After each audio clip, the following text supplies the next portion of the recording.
A priest hangs from the church gate. Inside, prayers turn to screams as fire swallows the altar. It wasn't a king or a cardinal who gave the order. It was a man who called himself God's servant. Bible in one hand, sword in the other. His name was Oliver Cromwell. And these are the crimes history tried to bury.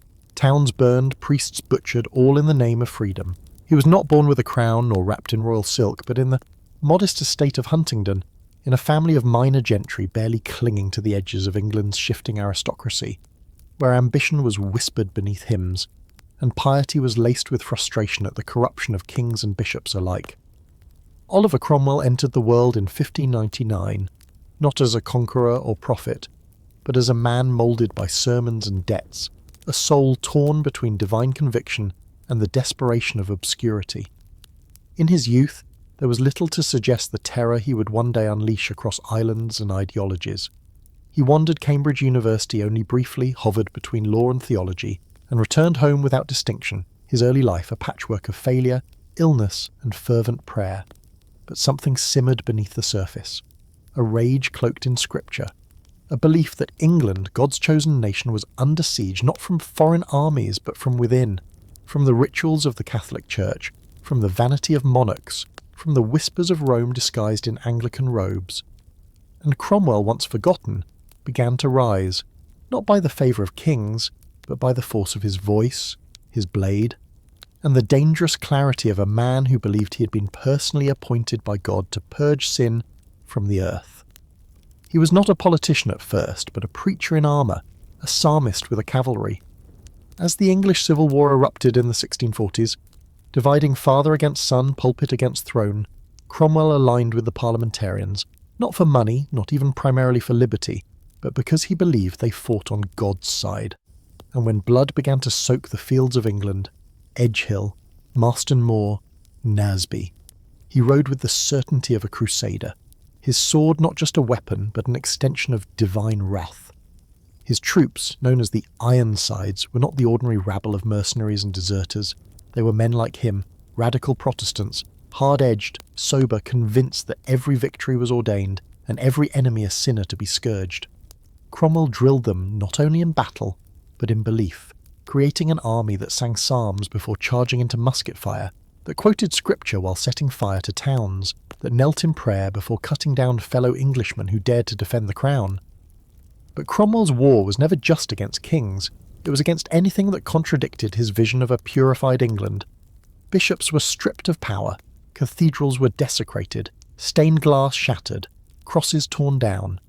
Anything that smelled of popery was an affront to God. And as he rose through Parliament's ranks, eventually becoming a general and then a king in all but name, Cromwell's sermons turned into laws, his visions into edicts, and his enemies, whether royalist or religious, into corpses. What made him terrifying was not just the number of people he killed, but the righteousness with which he did it. He believed truly and absolutely that each act of violence was a form of cleansing, that God had raised him from provincial failure to military profit precisely to carry out this task. "I am a servant of Providence," he once said, as if the will of heaven had draped itself over his shoulders like a cloak of armour. He became known as God's Englishman, a man who prayed between battles and wept after slaughter, but never repented.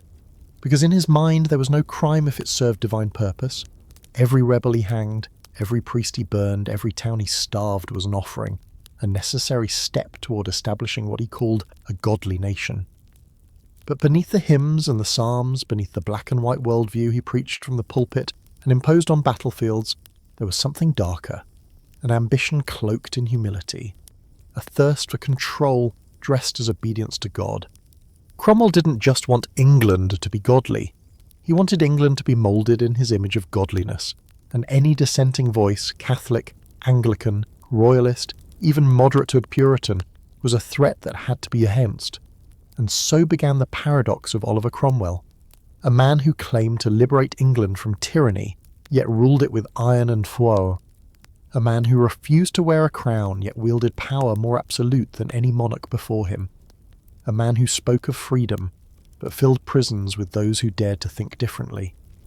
His journey had only just begun, but already the trail behind him was soaked in prayer and blood, the priest on the gate, the church in flames, the scriptures twisted into battle cries, This was not a war of armies, it was a war of faith, and the man leading it was not a king, but something far more dangerous, a preacher with a sword.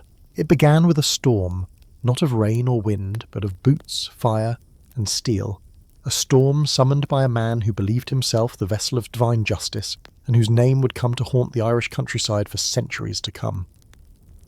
In September of 1649, Oliver Cromwell landed in Ireland, not as a diplomat or a liberator, but as a punisher, sent not merely to conquer, but to correct, to wipe clean what he saw as a land poisoned by popery, rebellion, and resistance against the only true religion he recognised. And the town of Drogheda, nestled along the River Boyne, would be his first example, his sermon written in blood and carved into stone.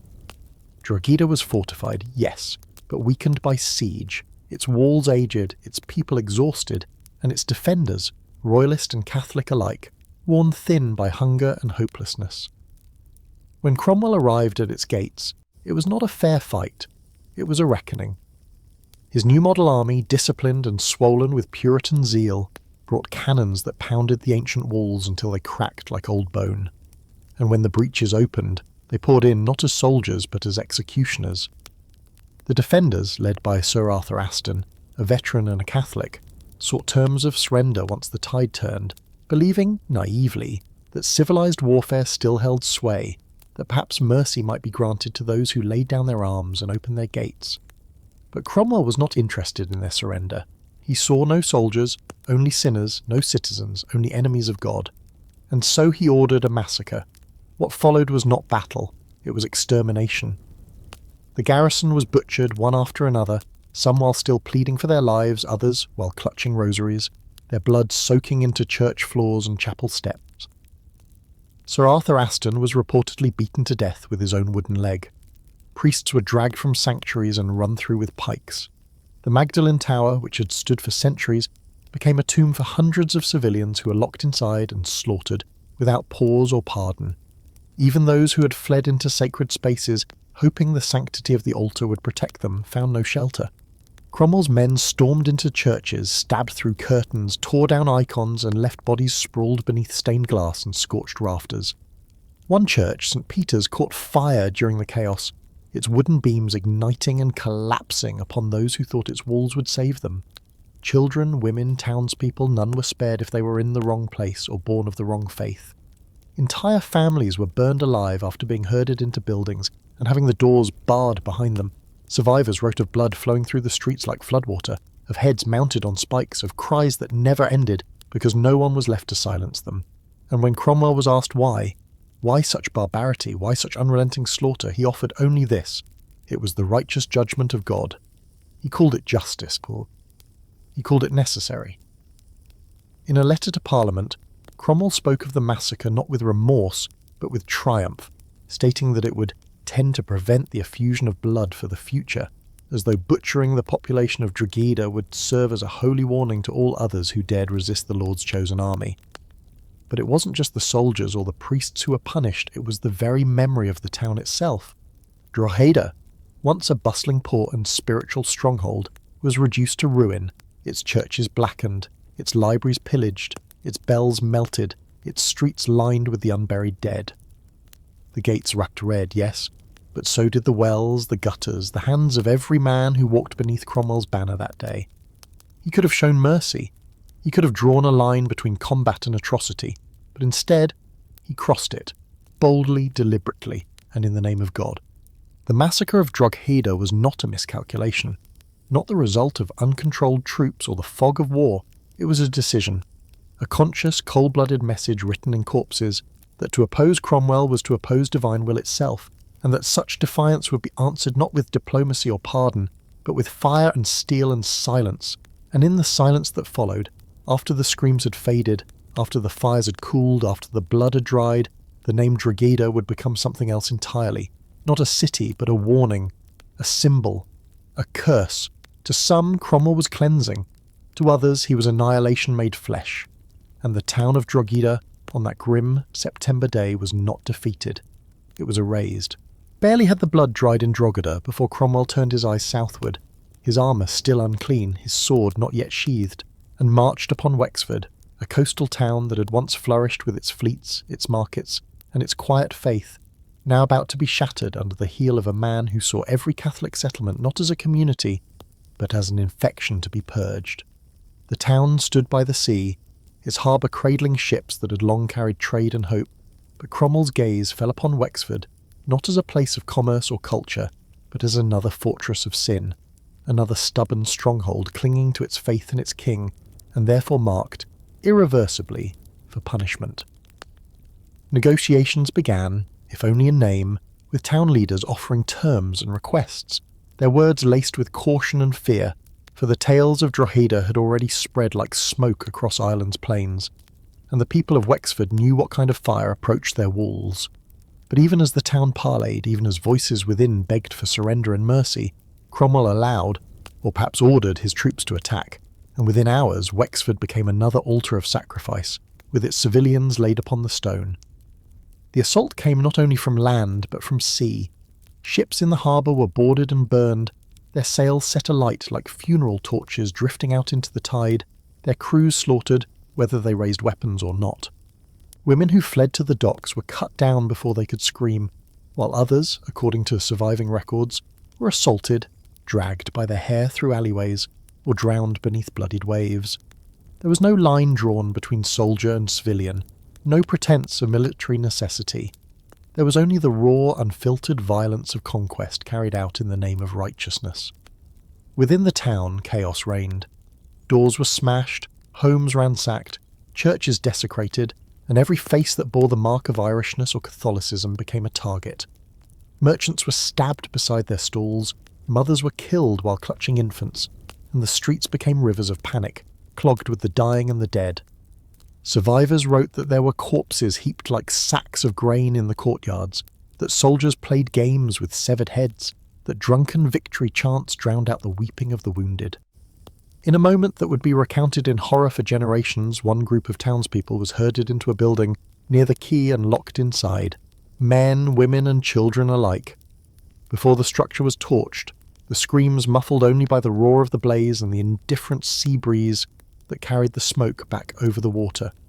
And through it all, Oliver Cromwell, the Lord General, stood behind the veil of divine justification, later writing to Parliament that the slaughter was, once again, the work of God's justice, that it had been necessitated by the town's duplicity and the providence of the Almighty. To him, Wexford was not a tragedy, but a warning fulfilled, a city-made example, a victory won not just with bayonets, but with moral certainty, a righteousness so cold and unrelenting that it no longer distinguished between the guilty and the innocent, between resistance and existence.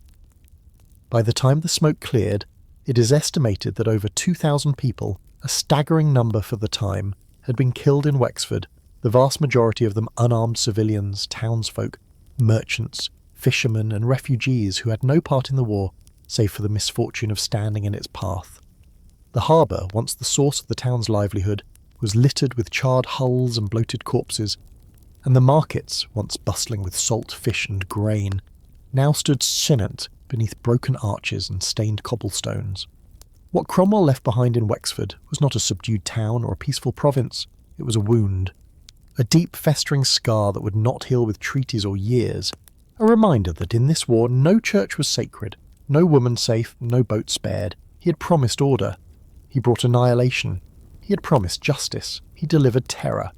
And the sea that once fed Wexford now carried the stench of what had been done in God's name. Long before Cromwell ever crossed into Ireland with cannon and cavalry, his true war had already begun, not with armies, not with kings, but with incense, hymns and robes, the outward signs of a faith he believed to be corrupted, idolatrous and unholy, a religion that did not merely differ from his own, but one he considered a blasphemous rebellion against the purity of God's law. To Cromwell, Catholicism was not a creed. It was treason wrapped in ritual, a poison that had infiltrated the soul of England, and an infection that had long festered across the Irish Sea, unchecked and unrepentant.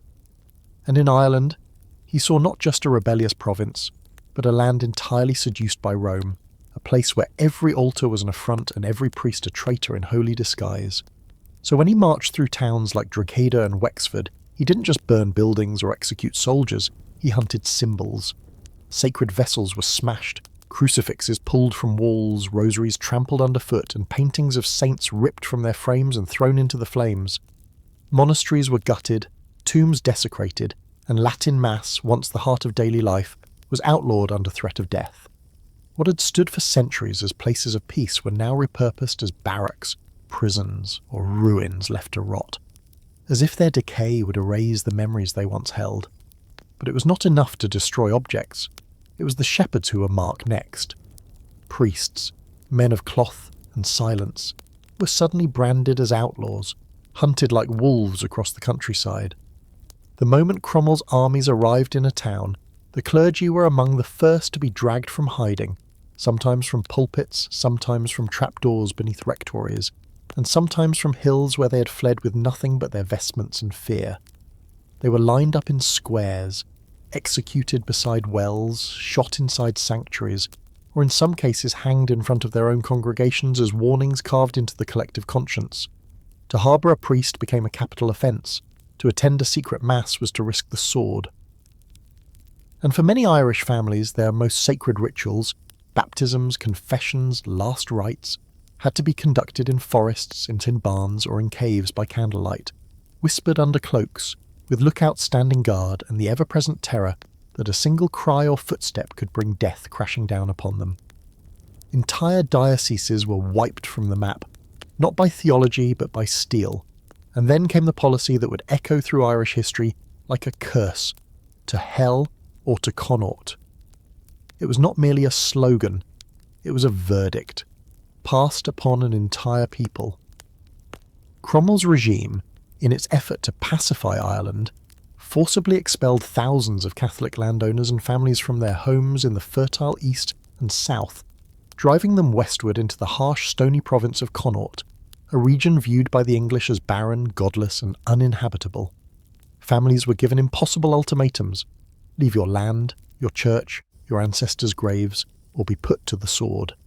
Entire parishes were uprooted, carted away under the threat of massacre, their homes seized and reassigned to English Protestants, soldiers and settlers, part of a grand design to remake Ireland, not just politically, but spiritually. In Cromwell's new Ireland, only one faith would be allowed to breathe, and it would be the one he deemed correct. The result was not peace, it was cultural decapitation. Villages lost their voices, sermons turned into silence, and in the wake of Cromwell's marching sermons, entire generations grew up without liturgy, without saints, without the freedom to call their God by name. He did not see this as cruelty, he saw it as cleansing. In his own words, Cromwell claimed that what he did in Ireland was by the righteous hand of the Lord, and that the priests he executed were not men of God, but seducers of the people, idolatrous deceivers, and instruments of rebellion. There was no ambiguity in his doctrine. To him, Catholicism was rebellion, mercy was betrayal, and the smoke rising from burned churches was not a tragedy, but a sign that heaven approved.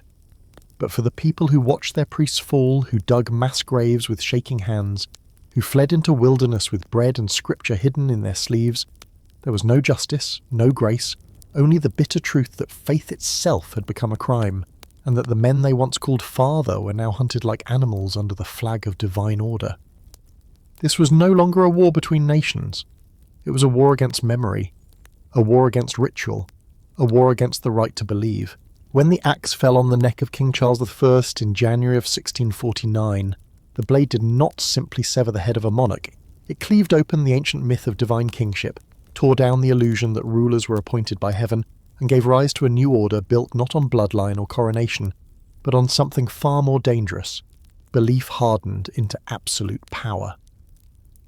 Oliver Cromwell, who had once spoken of liberty and the rights of Parliament, emerged from the shadow of regicide not as the servant of the people, but as a man consumed by providence, cloaked in righteousness, and emboldened by the silence of a nation too exhausted to resist him.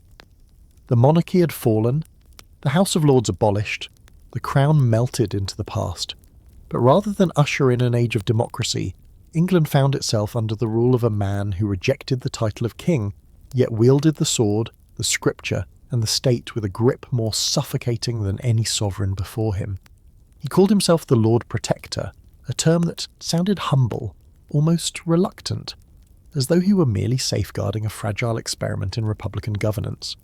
But in truth, Cromwell governed not as a protector, but as a theocratic autocrat, bending law to theology, scripture to strategy, and government to the shape of his personal convictions. He dissolved Parliament when it questioned him. He reconvened it when it suited him. He ruled through military ordinances, enforced by an army that no longer answered to the people, but to God's chosen general. Dissent was not debated, it was silenced. Critics were not argued with. They were imprisoned without trial or exiled without appeal. The very liberties Cromwell had once fought for were now throttled under his watch, replaced by a rigid moral order that governed not just the actions of men, but their thoughts, their prayers, their songs, their daily breath. The England he built was no longer a kingdom, but it was no freer. Newspapers were censored, assemblies disbanded, religious nonconformists who didn't align with his brand of Puritanism were hounded, even if they too opposed the crown. Royalists were surveilled, Catholics were demonized, Anglicans were suppressed. Even fellow Protestants, if too moderate or too joyous, were viewed with suspicion. In the courts, the Book of Common Prayer was outlawed. In the streets, men whispered before speaking aloud.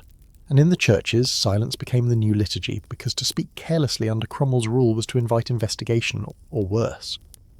What Cromwell had created was not a republic of laws, it was a republic of fear.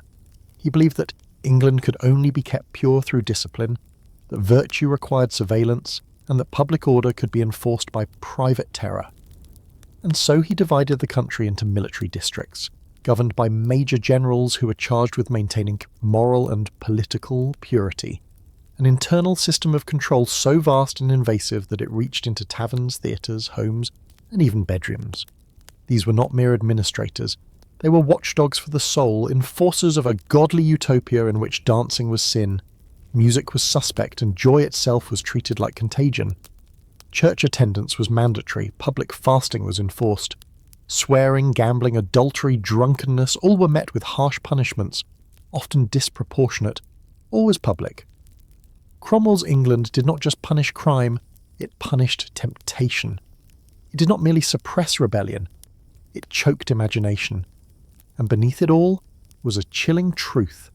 For a man who had slain a king in the name of freedom, Cromwell had created a state where no one felt free.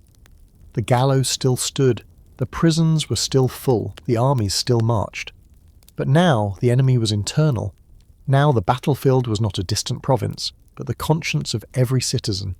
Now the war was not fought with armies, but with sermons, surveillance, and the slow suffocation of dissent. He had once spoken of building a new Jerusalem. Instead, he had built a fortress of purity, surrounded by walls of fear. In Cromwell's England, even joy became suspicious. Smiles too wide were questioned, laughter too loud was silenced, and anything resembling celebration was treated not as the heartbeat of a healthy nation, but as evidence of a people straying from righteousness, of a society slipping once again toward the golden calf of indulgence, vanity, and sin. What Cromwell feared was not merely rebellion or heresy, it was pleasure itself, because pleasure, in his eyes, led men away from discipline, dulled the sharp edge of conscience, and opened the gates to corruption more swiftly than any foreign army or papal decree ever could. And so the assault began, not with muskets or bayonets this time, but with laws, proclamations, and pious silence, targeting not enemies on the battlefield, but the very soul of English culture. Theatres were shuttered, not simply because of disease or disrepair, but because acting, the imitation of life for entertainment, was seen as deceitful, immoral, a mockery of God's truth.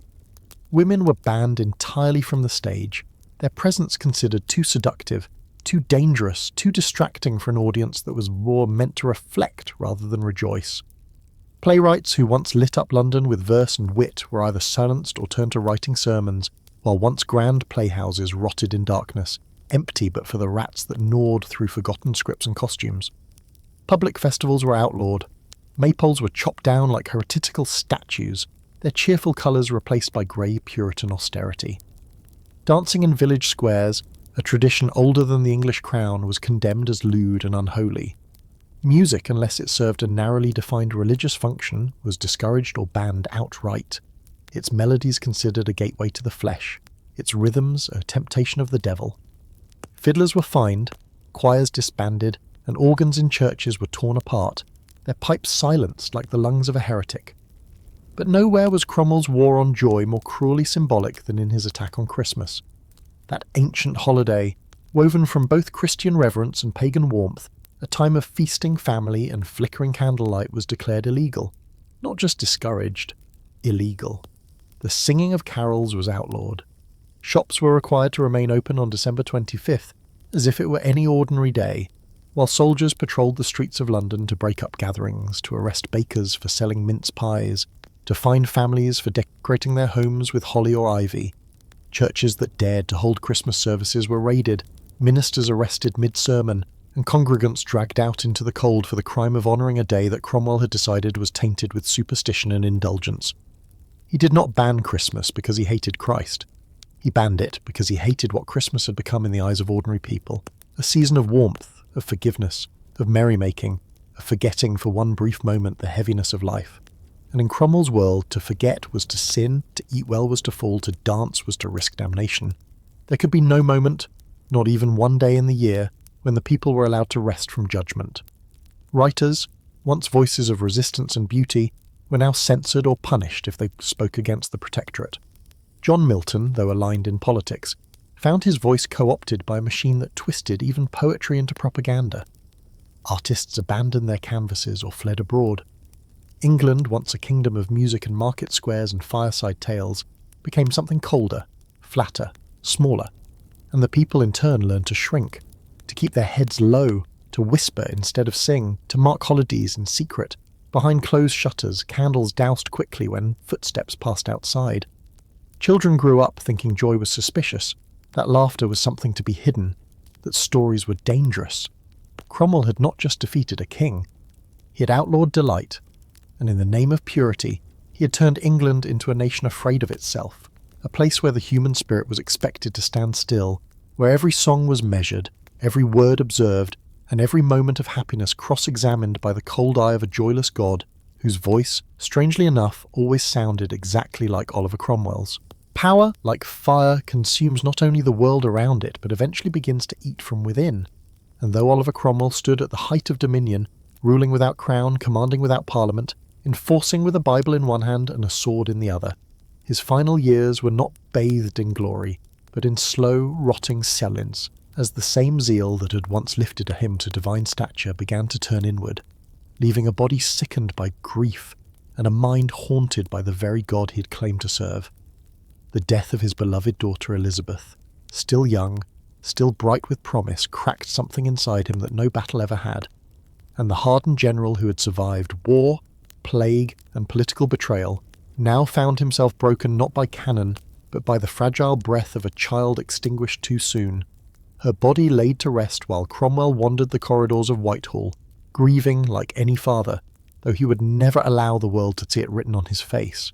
His health, already strained by years of military campaigns and the unrelenting burden of control, began to decay with eerie symmetry to the disintegration of the regime he had built.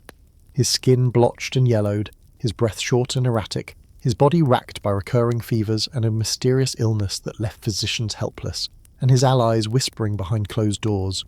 Yet he would not yield. Even as his body betrayed him, Cromwell refused to loosen his grip on England.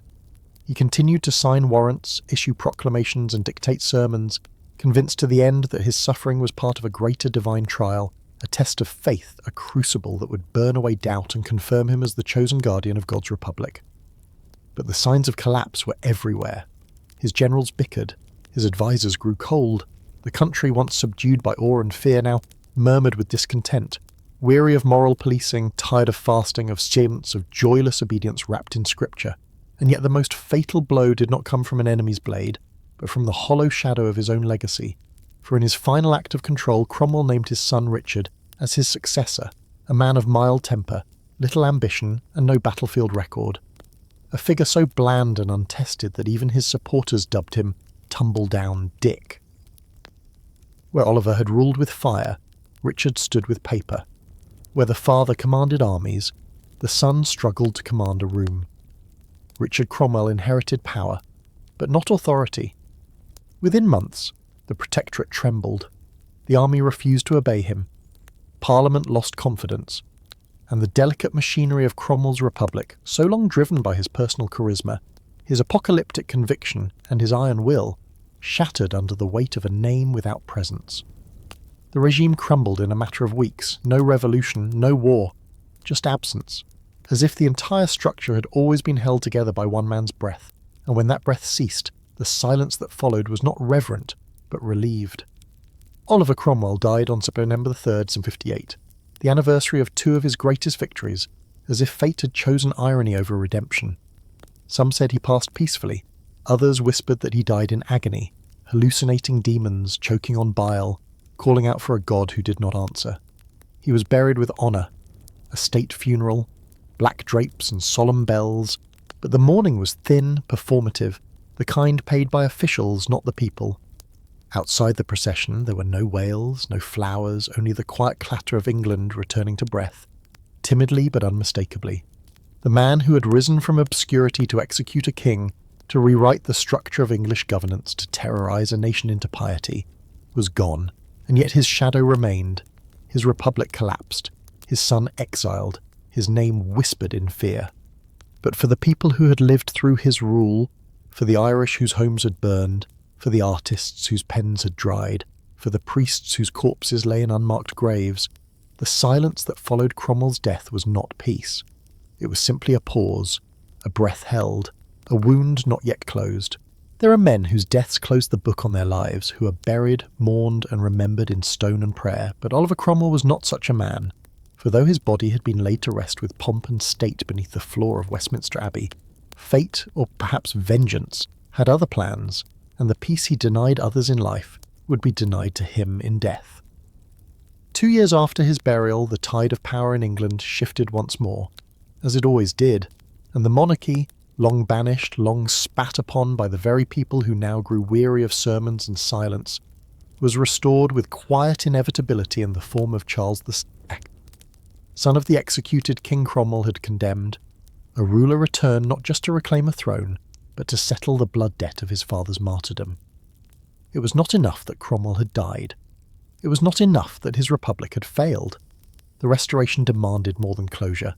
It demanded spectacle, humiliation, reversal written not in ink, but in flesh. And so, in January 1661, on the 12th anniversary of Charles I's execution, agents of the new regime marched into Westminster Abbey, opened Cromwell's tomb and pulled from the earth the decaying remains of the man who had once ruled England without a crown. The body, already corrupted by time and rot, was treated not with fear or respect, but with rage dressed as justice. Dragged through the streets of London like a traitor newly captured, the remains were chained upright, clothed in mockery, and brought to Tyburn, the same site where criminals and heretics had met their ends for generations. And there, in front of a jeering crowd, Oliver Cromwell's corpse was hanged, his decomposing form suspended by ropes as though death itself could be done twice, as though the sins of the living could be exorcised by desecrating the dead. It was not just him. Alongside Cromwell, the exhumed bodies of Henry Ireton and John Bradshaw, fellow architects of the King's trial and execution, were also hanged, as if the Restoration needed not merely justice, but ritual, as if England could only heal by reenacting its pain upon those who had once preached godliness with blood-stained tongues. But even that was not enough. After the hanging, Cromwell's corpse was taken down, its head severed from the rest of the body in a grotesque parody of the very execution he had once ordered for the king, and what remained of him, sinless, bloated, silent, was thrown into a pit beneath Tyburn gallows, a nameless hole fit not for a lord but for a dog. His head, however, was preserved, not in sanctity but in display. It was placed on a spike, and for over 20 years the skull of Oliver Cromwell was mounted atop Westminster Hall, where it stared down upon Parliament, upon the streets he once ruled, upon the nation he had tried to purify, its blackened bone and matted hair twisting in the wind like a cursed relic, like neither warning nor triumph, but something more unsettling, a reminder that power dies, but memory does not. Children grew up beneath that skull. Foreign envoys passed beneath its glare. Rain, birds, and time gnawed at what was once the most feared man in the British Isles. And even when the spike finally broke and the head fell, it did not disappear. It passed from hand to hand, relic to relic, curiosity to private collector, an object both sacred and obscene, until it was eventually buried again in secret centuries later, with no ceremony, no stone, no name. Because even in death, Cromwell remained dangerous. Even in silence, his crimes still spoke. No nation forgets the man who killed its king, no church forgets the man who burned its altars, and no people forget the man who outlawed their laughter. The state had killed him twice. But the question still hung in the air, heavier than his corpse. Had justice truly been served? Or had it simply changed hands? History has never quite known what to do with Oliver Cromwell, for he does not fit easily into the binary of hero or villain, saint or tyrant. He is too brutal for admiration, too principled for dismissal, a man whose legacy remains carved into both marble and ash, whose memory divides classrooms and cathedrals, whose name, centuries later, still triggers debate spoken in hushed tones, as though the air itself remembers the sound of marching boots and burning churches. To some, he is the father of the Republic, the slayer of tyranny, the man who dared to put a king on trial and prove that even crowns bleed when pierced, that no man, no matter how royal, is above the law. A symbol of parliamentary sovereignty, of Puritan virtue, of a people rising to claim their place in history, not by divine right, but by the courage to say no to oppression.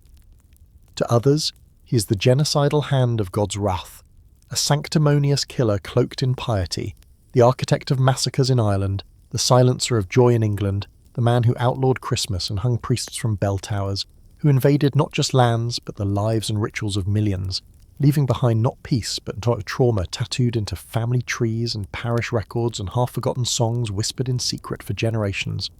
And that is the unbearable tension of Cromwell, that he believed so fully in the righteousness of his mission that there was no room for mercy, no space for doubt, no possibility that those who disagreed were anything other than evil, misguided, or damnable. His moral clarity was absolute, and in that clarity he created a fog of terror through which no art could shine, no dissent could be heard, and no life could flourish outside his design. The churches that burned under his orders did not rebuild with the same colours. The towns whose names vanished in the fires of Drogheda and Wexford did not come back with the same songs. The fields he salted with blood did not yield justice, only memory. And memory, as history proves again and again, is a far more enduring monument than any statue carved in granite or bronze. Because Cromwell did not just kill people, he killed worlds. He erased languages, rituals, parishes. He tore up roots older than his own bloodline and planted in their place a garden of discipline, of obedience, of God as dictator rather than shepherd. He dreamed of a nation purified through pain, sanctified through silence, made holy by force, and he called it freedom. But what do we call it now? What do we call the image of a priest burned at the altar, of a town square filled with headless corpses, of women wailing in a cathedral while the roof collapses in fire? What do we call a man who banned music, who outlawed love stories, who turned Christmas Day into just another shift of labour? What do we call a ruler who refused to wear a crown but ruled with a cruelty that no crowned king had ever matched? Is he a reformer? A visionary? A prophet? Or simply a butcher who spoke in verse? The historians argue, the plaques remain vague, the textbooks hedge. In Ireland, his name is still a curse. In England, it is a controversy. In Parliament, a statue still stands, though no one seems to know whether to salute it or walk past it in shame. Because the truth is, Oliver Cromwell was not a hero, nor was he just a villain. He was a man so convinced he was right that he made the world wrong to match him. And then, once it matched, he called it peace. But the fields he pacified are still scarred. The songs he banned have returned, but they sing differently now. And the people he silenced are remembered not through his words, but through their erasure. The crimes were never truly buried, because the blood never truly dries. He rose without title, ruled without a throne, and died without peace. Yet Oliver Cromwell left behind a nation forever changed, not by the elegance of ideas, but by the brutal clarity of force wielded in the name of faith. He had killed a king and called it justice. He had silenced a nation and called it purity.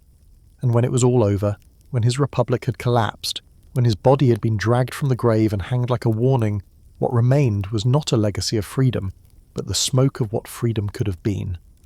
He claimed to liberate the English people from monarchy, and in its place gave them military rule.